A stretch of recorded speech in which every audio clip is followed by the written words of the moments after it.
अपनी कुमार अवस्था से ही कर्ण की रुचि अपने पिता अधिरथ के समान रथ चलाने की बजाय युद्ध कला में थी।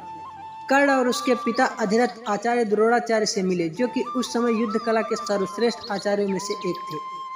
द्रोणाचार्य उस समय कुरु राजकुमारों को शिक्षा दिया करते थे। उन्होंने कर्ण को शिक्षा देने से मना कर दिया, क्योंकि कर्ण एक रथ हाँकने वाले का पुत्र था और द्रोणाचार्य केवल क्षत्रियों को ही शिक्षा दिया करते थे। द्रोणाचार्य की असम्मति के उपरांत कर्ण ने परशुराम से संपर्क किया, जो केवल ब्राह्मणों को ही शिक्षा दिया करते थे। कर्ण ने स्वयं को ब्राह्मण बताकर परशुराम से शिक्षा का आग्रह किया। परशुराम ने कर्ण का आग्रह स्वीकार कर लिया और कर्ण को अपने समान ही युद्ध कला और धनुर्विद्या में निष्णात किया।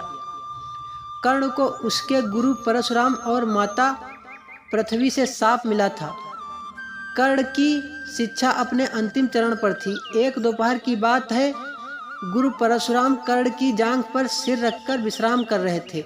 कुछ देर बाद कहीं से एक बिच्छू आया और कर्ण की दूसरी जंघा पर काटकर घाव बनाने लगा। कर्ण बिल्कुल भी नहीं चाहता था कि कोई उसके गुरु के विश्राम में बाधा उत्पन्न हो, इसलिए उसने उस बिच्छू को हटाकर दूर नहीं फेंका। वह बिच्छू अपने डंक से कर्ण को भयंकर पीड़ा देता रहा, किंतु कर्ण ने अपने गुरु के विश्राम में खलल नहीं आने दिया।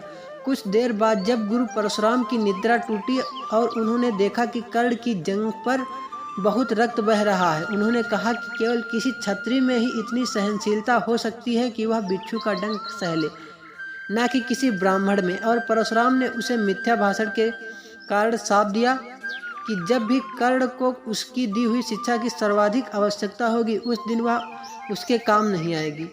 कर्ण को, जो कि स्वयं भी ये नहीं जानता था कि वह किस वंश से है, ने अपने गुरु से क्षमा मांगी और कहा कि उसके स्थान पर यदि कोई और शिष्य भी होता तो भी यही करता। यद्यपि कर्ण को क्रोधवश शाप देने पर परशुराम को बहुत गलान हुई, किंतु वे अपना शाप वापस नहीं ले सकते थे। तब उन्होंने कर्ण को अपना विजय नामक धनुष प्रदान किया और उसे ये आशीर्वाद भी दिया कि उसे वह वस्तु मिलेगी जिसे वह सर्वाधिक चाहता है। अमिट प्रसिद्ध। कुछ लोक कथाओं में यह भी माना जाता है कि बिच्छू के रूप में स्वयं देवराज इंद्र ने कर्ण को पीड़ा पहुंचाई थी, क्योंकि वे परशुराम के समक्ष उसकी वास्तविक क्षत्रिय पहचान को उजागर करना चाहते थे। परशुराम के आश्रम से जाने के पश्चात कर्ण कुछ समय तक भटकता रहा। इस दौरान वह शब्दवेदी विद्या सीख रहा था। अभ्यास के दौरान उसने एक गाय के बछड़े को कोई वनीय पशु समझ लिया और उस पर शब्दवेदी बाढ़ चला दिया और बछड़ा मर गया।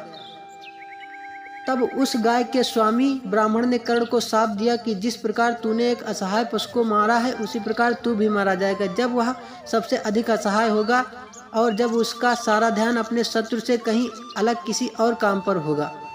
दोस्तों, अगर यह कहानी आप लोगों को पसंद आई हो तो प्लीज़ चैनल को सब्सक्राइब करें। नया हूँ, कोई माफ़ी हो तो क्षमा करें। धन्यवाद।